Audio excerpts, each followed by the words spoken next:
I'm often asked, how do you transport the fish that you've bought from the store to your aquarium?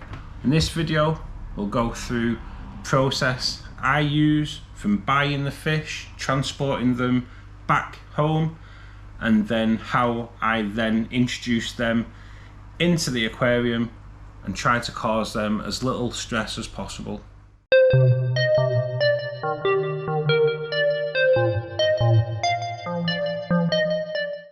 Hi everybody and welcome back to another video. I'm Russ with BGM Aquariums. Been in the hobby on and off for 35 years now. This is the method I use to get my fish home and how I introduce them to the tank. So you go into your aquarium where you're going to buy your fish, your local store. That could be 10 minutes away, that could be an hour's drive away. I use this method no matter what for certain reasons. Obviously you don't want the fish to be stressed, you don't want the water to lose any temperature. So you go into your store, you have a look round, you see the fish that you have fallen in love with. They will come along, bag them for you.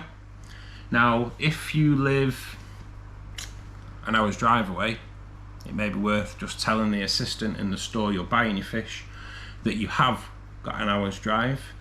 This means not that they'll put more water in the bag as such, but a little bit more air in the bag. Some shops you go to will actually inject oxygen into the bag, just so the fish can obviously breathe on the journey home. So you go in, you've bought your fish, they bag them. What you'll notice is the store will have them in the plastic bag, and then they tend to put them in another bag and then another bag.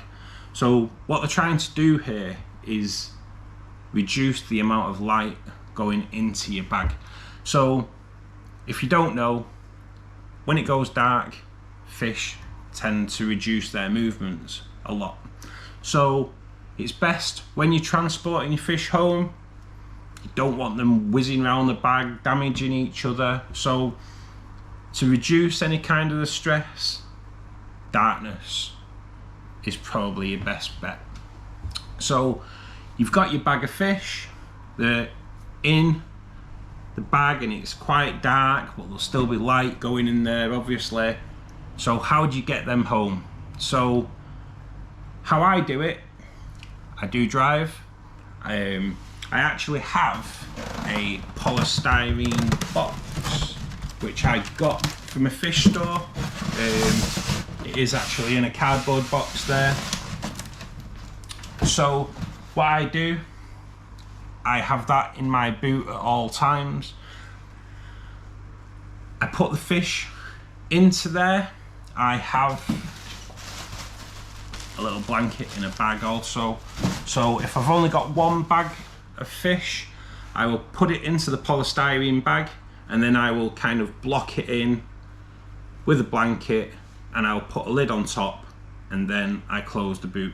Closing your door gently, obviously you don't want any loud bangs. Your fish are then in complete darkness and that will hopefully reduce the stress levels of the journey as much as you possibly can.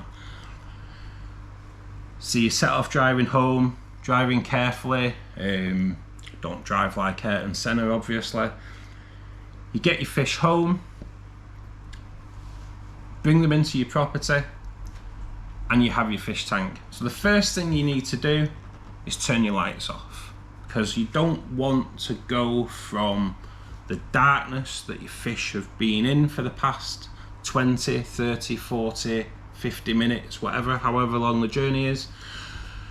So you turn your fish tank lights out and then you remove the fish from the bag and you float the bag at the top.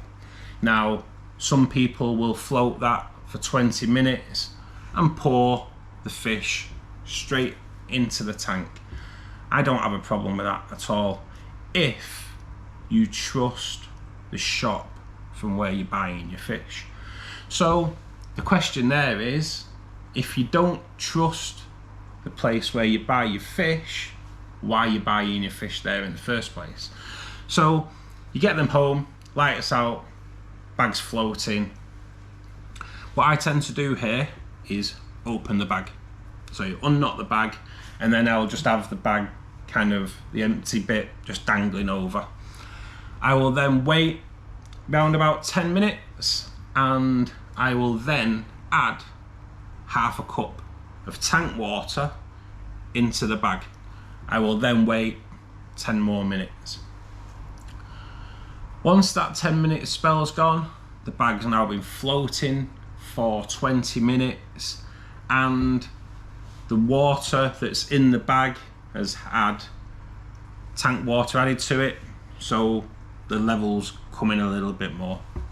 If the bag's getting too full, take some water out of the bag, pour it away, or pour it back into the tank, whichever, depending obviously if you trust where you've bought your fish from. I then add another cup of water into there, and I will wait another 5 minutes. Then I will add another cup of water in there, 5 more minutes, and then I will then pour the bag with the fish into the tank.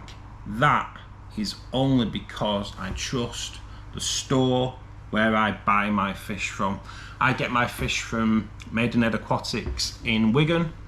It's a clean store, the tanks are always spotless when you go in there, so I have no reason to not trust their water. So I will pour that in. Other people will float the bag for 20 minutes to a half an hour, and they will put a bucket in a sink and then a large net, and then they will pour the bag of water with the fish through into the net. So if any fish jump out the net, they go into the bucket, and then they will transfer then the net of fish into the aquarium. I've done that. I just find it a little bit more stressful. I don't have a problem with it. I've done it a few times. Like I say, I just think it's a little bit more stressful. So the way I do it, I try and get the water that's in the bag equal to the water that's in the tank and feed them through. I then will wait for a couple of hours, and I will put my lights on a quarter of what they tend to normally be on. I have the fluval plant lights, so you can actually adjust the light. After an hour, I'll put the light back up to normal. Some people leave it a full day until the next day for the lights to come on. I've never had a problem. My fish aren't stressed. If you come and have a look at your tank while the lights are out and all your new fish are out at the front and swimming around, gradually turn your lights up. They're nicely settled, and the light coming on shouldn't really stress them out at all. If the fish aren't out, then leave your lights out for the day. Next morning, when your lights come on or you turn your lights on, just check over them, make sure they're not stressed, make sure they're not showing any signs of disease, etc. If they are, then obviously treat that. Regarding feeding, it is said that you don't feed on the day you introduce your new fish. So don't feed them the next day, add a little bit of food, and you can check then to see if your fish are taking food. If your fish are taking food, that's great. If they're not, just keep an eye, leave it another day, feed them, see how they are. It can take a few days for your fish to settle. It can take up to 2 weeks really for your fish to get their colours back. I introduced the Madagascan, which you probably can't see, but I introduced the Madagascan rainbows into this aquarium a couple of weeks ago, and it took about 10 days for them to start getting their colours back. Now they are looking beautiful. I hope you've enjoyed today's video. I hope you found it useful. If you have found it useful, just please click the like button and subscribe to the channel for further content, and I will see you in the next one. Thank you.